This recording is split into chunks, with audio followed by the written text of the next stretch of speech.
Hello and welcome to National Headlines. I'm Amina Ansari and I will be taking you to the top headlines from the leading newspapers of the country. Let's start with the Times of India.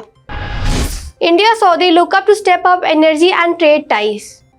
Calling Saudi Arabia one of India's most important strategic partners, PM Narendra Modi told visiting Crown Prince and PM Mohammed bin Salman that the relationship between the two fastest growing economies was important for regional and global stability, human welfare and prosperity. After participating in G20 summit, the Saudi leader had stayed back for a state visit on Monday that saw focus on deepening cooperation in energy, trade, defense and security.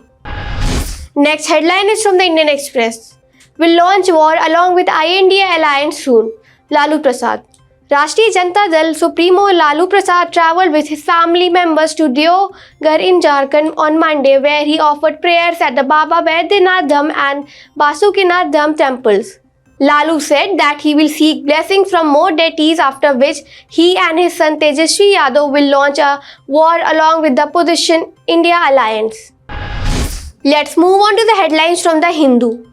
Petitioner in Supreme Court accuses SEBI of concealing 2014 DRI alert on Adani.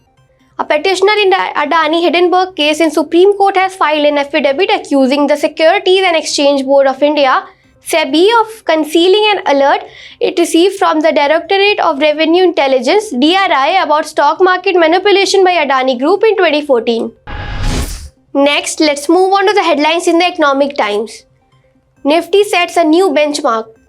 India's equity indices soared to record closing level on Monday, with the Nifty closing crossing 20,000 for the first time as investors and traders continue to ride the recent bullish wave that has capitulated various stocks to multi-year high.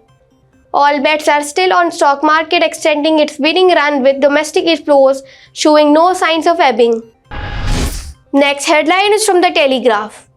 Congress objects to Modi government splurging on G20 summit, calls it image building exercise.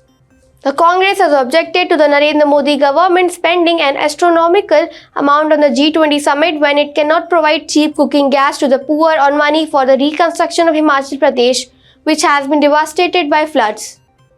The allocated budget for the G20 summit was Rs 990 crores.